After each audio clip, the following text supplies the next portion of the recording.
pindah ke perut, terus tiba-tiba bergejolak kayak gitu di perut. Tapi ada temen yang bilang, lo udah masuk kerajaan yang beda, anjir.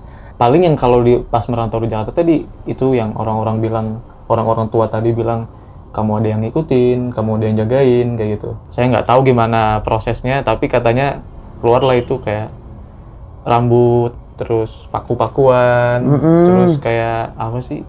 Di sini namanya jenglot lah. Jenglot ya namanya ya, Bil? Yang apa itu? Jenglot yang kayak boneka tapi berambut gitu. Iya. Gitu katanya seperti itu. Terus tiba-tiba sembuh aja setelah dikeluarin. Nah ternyata yang ngirimin itu orang terdekat. Halo, assalamualaikum warahmatullahi wabarakatuh. Terima kasih yang udah ngeklik video ini. Tetap di Jendela Malam. Awas jangan dibuka.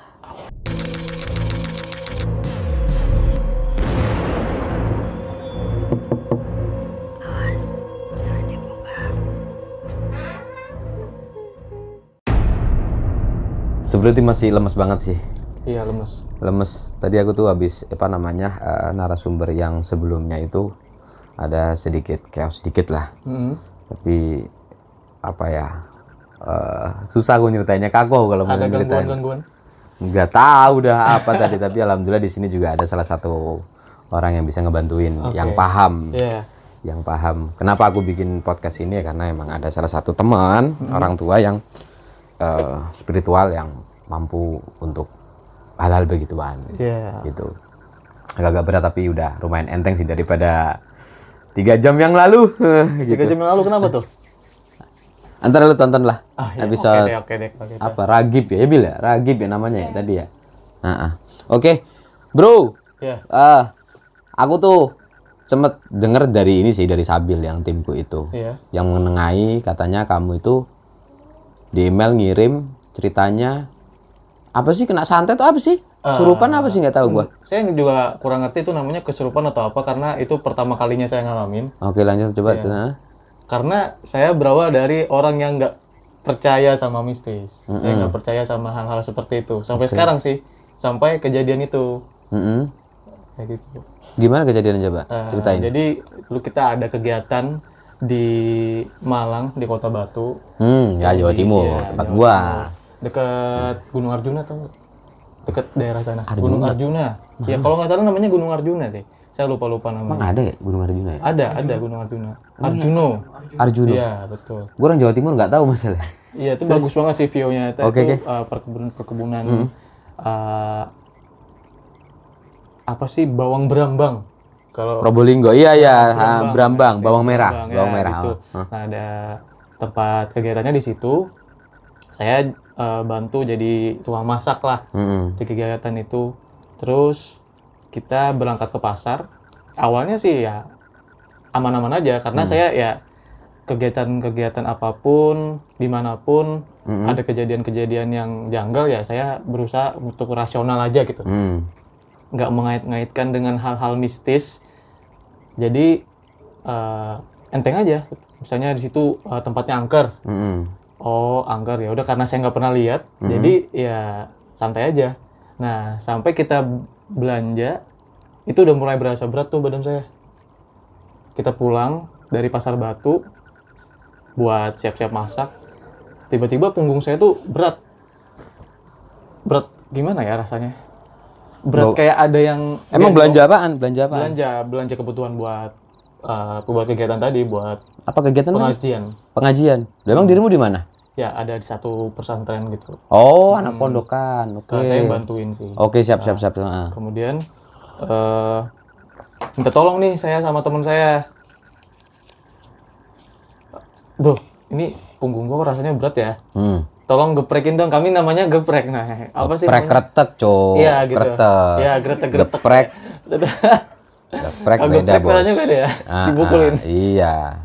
Okay. Ada sambelnya. Iya, dikretekin dong gitu kan. Lanjut. Ya udah, dikretekin. Kok nggak ada efek apa-apa gitu. Maksudnya biasanya kan lagi lebih lega lah. Gitu. Nggak berasa berat lagi atau nggak berasa kaku lagi. Tapi ini kok rasanya makin gak enak. Makin gak enak.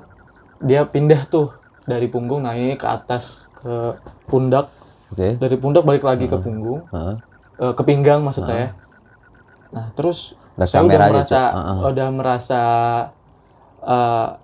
makin gak enak nih. Itu tolong dong panggilin Ustadz buat dibaca. Kenapa kok tiba-tiba mikir panggil Ustadz? Ya mungkin karena yang terdekat itu ya, karena Kenapa mikirnya kayak panggil Ustadz nih? Tunggu nggak enak nih. Kan dirimu nggak percaya, Bro. ya kalau untuk hal mistis saya nggak percaya, tapi kalau yang mungkin dari bacaan Al-Quran ya masih bisa ngobatin lah kayak gitu. Nah, gitu. kayak Oke. gitu. Kan namanya juga panik ya. Oke. Namanya panik, kita nggak tahu. Pokoknya Ustadz bisa. Akhirnya dari situ kita nunggu. Datanglah Ustadz tuh masih sakit. Pindah ke perut sakitnya. Loh? Pindah ke perut. Gimana tuh konsepnya? Pindah ke perut, terus tiba-tiba bergejolak kayak gitu di perut.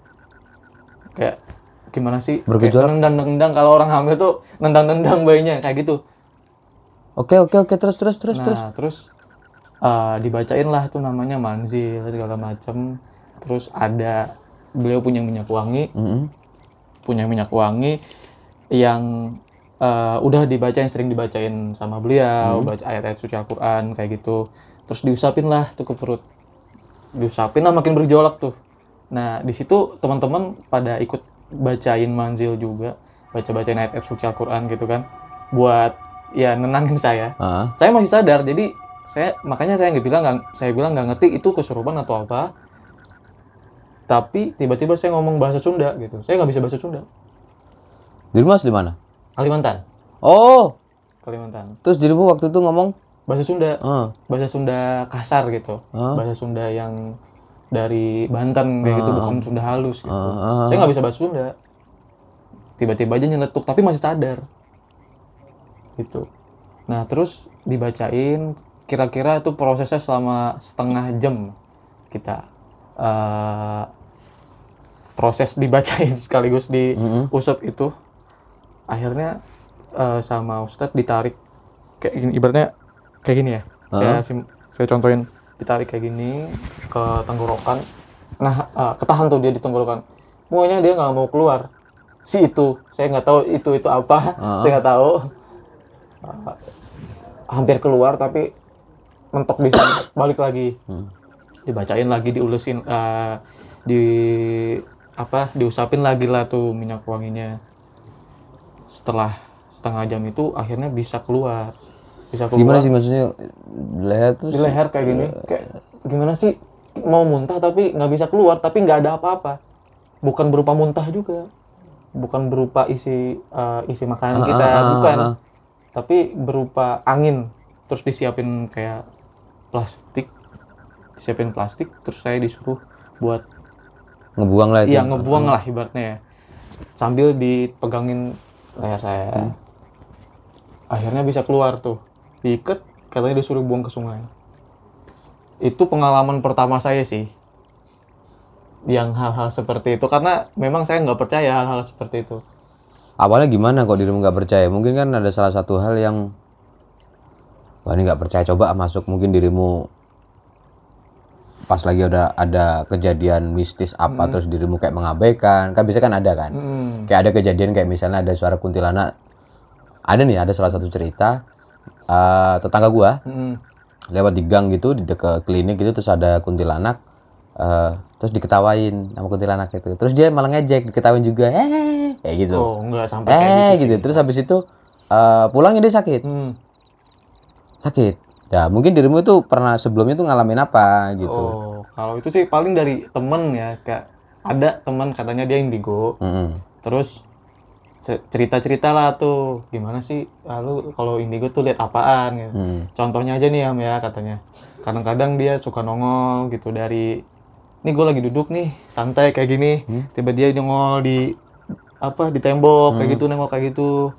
Udah biasa katanya. Oh, kayak gitu ya kalau indigo. Soalnya kita tanya-tanya kayak gitu kan kita nggak pernah ngeliat. Sekalipun kita nggak pernah ngeliat. Saya maksudnya nggak pernah ngeliat. Pengen ngeliat? Nggak usah. Nggak usah. Terus. Kayaknya itu suatu kelebihan, nggak bisa lihat juga. Oh iya benar. Mending nggak usah lihat. Terus? Oke. Terus katanya tuh di depan rumah gua tuh kan ada pohon gede tuh katanya.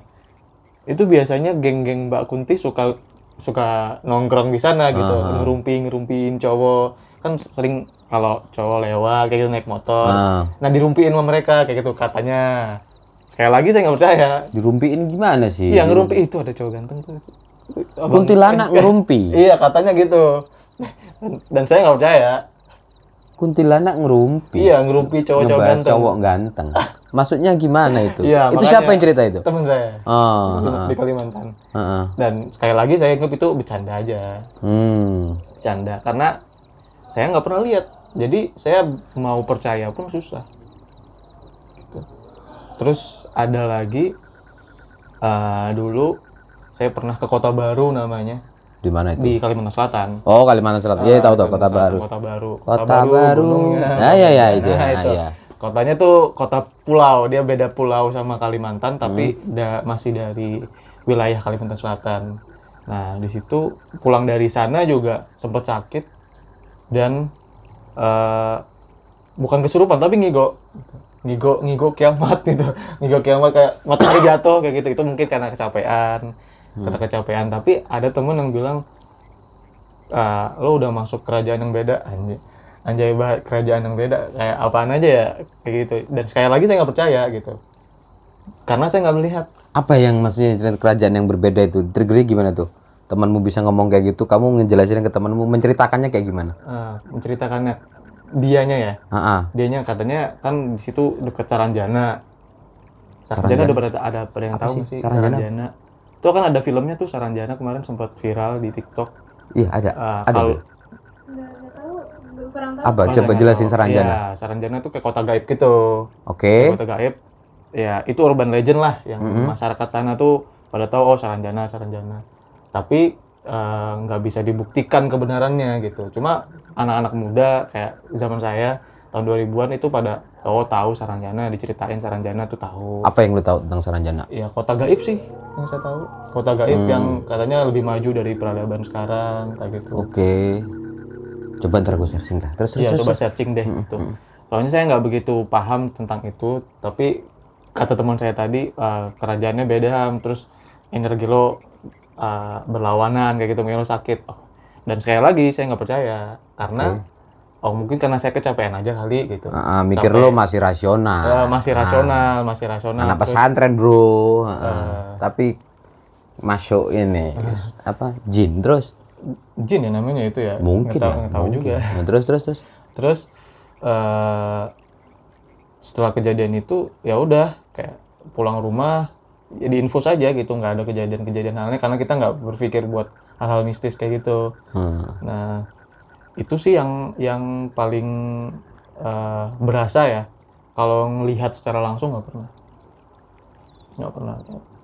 Nah kemudian pas saya merantau ke Jakarta, sering tuh beberapa kali orang bilang, orang-orang random ya, kebanyakan orang-orang tua bilang secara random pas kita di stasiun atau di mana gitu, bilang, Dek, kamu tuh kayaknya ada yang ngikutin deh gitu. Kayak ngikutin, tapi bukan berniat jahat katanya gitu. Bukan berniat jahat, mungkin kayak ngejagain kayak gitu ya mungkin maksudnya. Saya juga nggak pernah lihat, jadi saya untuk percaya pun saya nggak, agak sulit gitu untuk percaya hal itu. Tapi orang-orang random itu ngomong beberapa kali dalam artian saya ketemu orang ini di Bogor, bapak-bapak dari Banten yang ada kegiatan di sana, tiba-tiba kami ketinggalan kereta, akhirnya ngobrol, dia bilang kayak gitu juga, ada yang ngikutin saya. Terus di Jakarta ada juga bilang yang demikian, terus di Jogja juga ada yang bilang demikian. Apalagi setelah mereka tahu saya orang Kalimantan, kayak mereka selalu mengaitkan dengan hal mistis, padahal ya nggak semistis itu juga sih di Kalimantan. Apa yang saya buat siapa sih bapak itu yang lu temuin secara random itu ngomongnya dirimu ada yang ngikutin? Mereka sempat ada nggak yang ngejelasin kayak ngikutinnya sosok apa gitu? Kayak sosok apa ya? Ya mungkin kan ada yang kakek-kakek, bisa ada tuh yang kayak gitu. Ada nggak? Itu apa tuh? Ya nggak tahu, maksudnya itu dari yang yang ngomong ke dirimu ada yang ngikutin nih. Dengan mata batinnya dia nih misalnya ya, kelebihan dia gitu. Mungkin dia pernah ngejelasin yang ngikutin kamu kakek-kakek. Oh, kalau itu sih dia bilang dulu nih, kamu mau tahu apa enggak?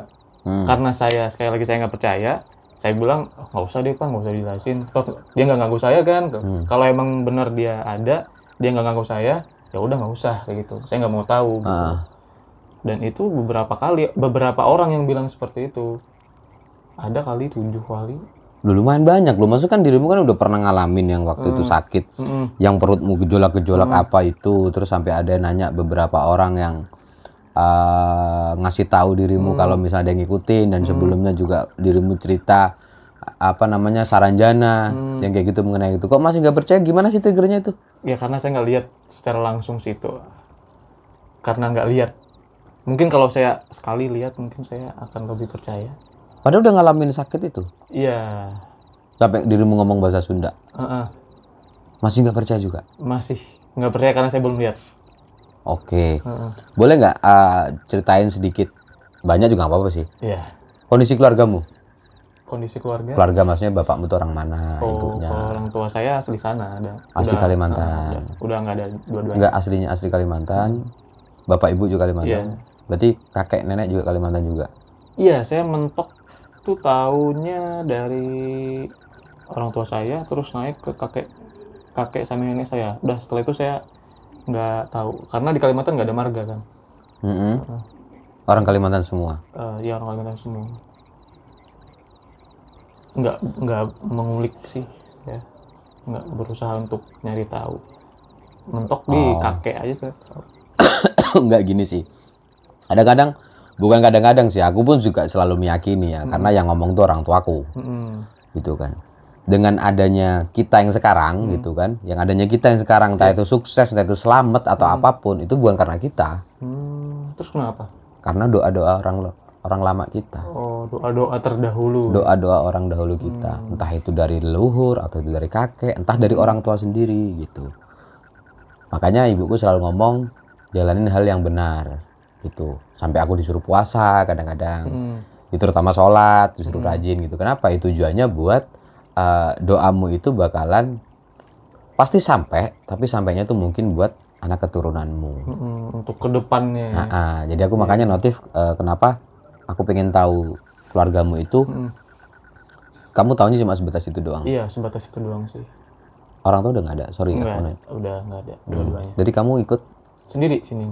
Di sini Jakarta sendiri? Iya, ngekos. Single factor? Ya, single fighter. Street fighter. Kuliah di? Unpam. Oh, sama kayak narasumber tadi. Iya, sama kayak Sabil. Oke. Iya, dari kapan di Jakarta? Dari 2017. Ya lumayan ya, berarti udah 8 tahun ya? Iya, kurang lebih. Kurang lebih 8 tahunan ya. Berarti semenjak sekolah? Semenjak lulus. Lama banget kuliahmu? Iya, saya baru bisa. Oh, nggak kirain kamu abadi Iya, gap year. Nggak gap kuliah. year. Ya. Oke, terus lanjut, ada cerita apa lagi setelah itu? Apa mungkin di Jakarta atau gimana? Kalau di Jakarta sih nggak ada ya. Yang paling yang kalau pas merantau di Jakarta tadi itu yang orang-orang bilang, orang-orang tua tadi bilang, kamu ada yang ngikutin, kamu ada yang jagain kayak gitu. Ya untuk saat ini sih saya meyakininya kalau memang ada ya nggak apa-apa selagi nggak ganggu saya.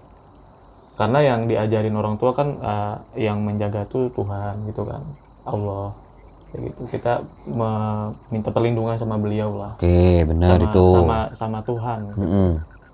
Sama doa-doa orang tua, doa beliau gitu. Nah, itu yang di Kalimantan itu ada kuyang, itu gimana sih ceritanya? Kuyang. Oh iya, aku sempat dengar itu di Kalimantan kan ada khas tuh. Bukannya khas ya? Pengalaman horornya kan kuyang ya? Iya. Pernah dengar nggak kuyang? Kuyang nggak sering dengar, cuma sekali lagi saya nggak pernah lihat. Apa deh yang paling sering diceritakan versi orang Kalimantan sendiri? Kalau dari orang-orang Kalimantan sih di pedesaan ya biasanya. Dirimu kota dong berarti? Saya masuknya pedesaan. Oh iya, terus? Pedesaan. Itu kuyang itu makan cabang bayi. Yang setahu saya ya, yang diceritain. Cabang bayi itu untuk ilmu hitam sama pesugihan. Oke. Dan dia itu bukan hantu ya, itu ilmu hitam. Jadi dia kayak cewek yang ingin kesuburan, pesugihan.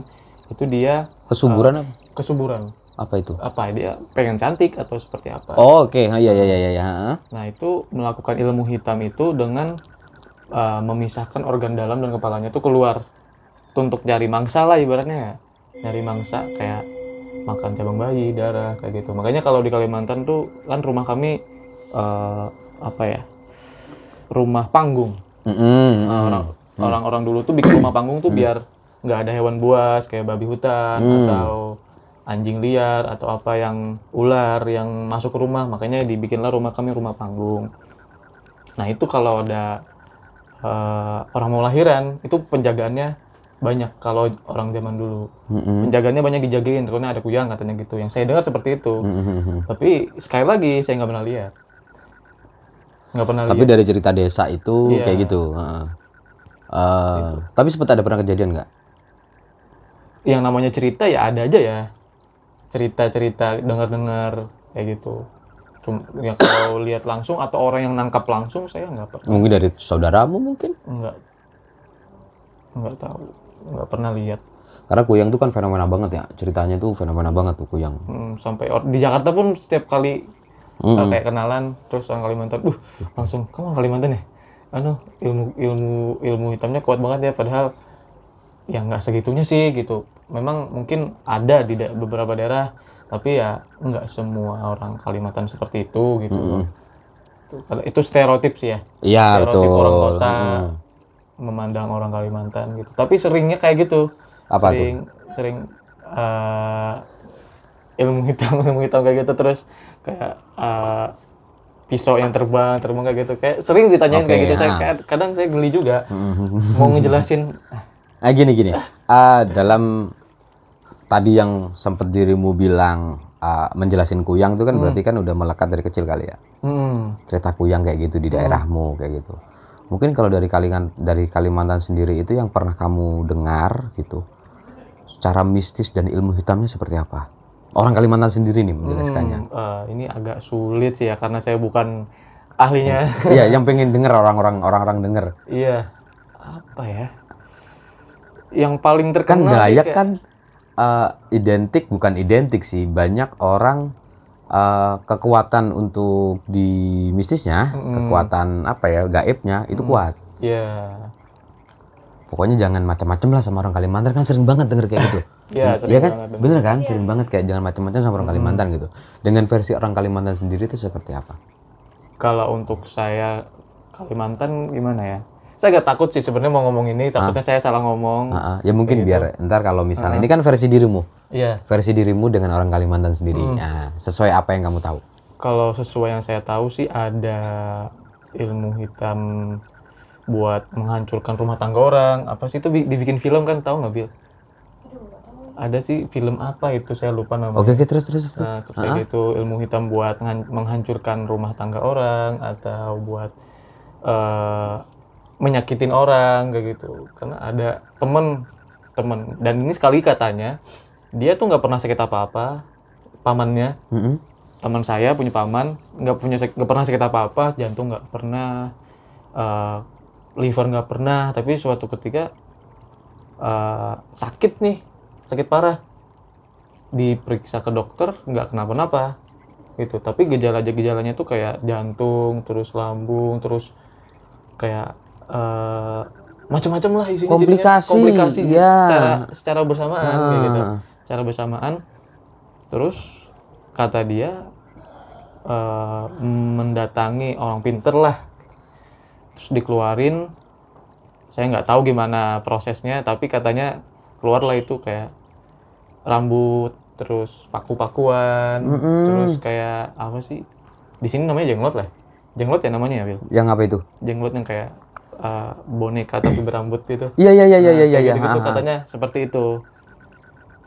Terus tiba-tiba sembuh aja setelah dikeluarin. Nah ternyata yang ngirimin itu orang terdekat. Tuh bener, versi Kalimantan sendiri juga sama gitu. Kayak di Jawa. Ya di Jawa juga ada. Maksudnya kan lebih sering tuh kayak misalnya ada sempet lah, mungkin nggak tahu nih apa diriku yang meyakini atau diriku yang apa gitu, aku juga nggak tahu. Tapi emang desas-desusnya itu lumayan sering didengar lah gitu. Jangan macam-macam sama orang Kalimantan. Kayak gitu. Tapi aku pernah di Kalimantan juga, pernah di Banjarmasin juga pernah, di Samarinda pernah, Balikpapan pernah. Mungkin setiap daerah itu punya mistik masing-masing. Iya. Cuma balik lagi ke manusianya. Sebenarnya semuanya baik-baik kok, semuanya baik-baik. Siapapun lah orang kalau disakitin juga pasti sakit hati. Gitu sih kalau gue mikirnya. Iya bener sih. Dimanapun kalau dia sakit hati bisa berbuat apa aja Pasti sih. berbuat apa-apa Bisa gitu. berbuat apa aja. Orang iri. kayak Orang gitu kan. iri atau apapun. Tapi tergantung manusianya juga. Iya. Nah, di Jawa juga misalnya kayak tempat gue di Jember gitu kan. Misalnya ditanya itu malah jadi bercandaan. Oleh-olehnya apa khas Jember? Santet. Nah, kayak gitu malah jadi bercandaan. Karena kan Stereotip ya. stereotip. Jadi kayak misalnya dikenal itu di Jember santet. Padahal mah Iya. ya enggak juga gitu. Banyak ada suwir-suwir juga ada gitu. Tapi Jember juga apa ya khasnya ya? Gue juga nggak tahu sih. Nggak tahu gue Jember siapa. Iya. Nah, lah, ini orang tadi ya, tanya lah Jember itu apa sih khasnya? Aku juga bingung. Aku orang-orang Jember juga bingung. JFC doang, JFC. Jakarta Fashion. Jakarta.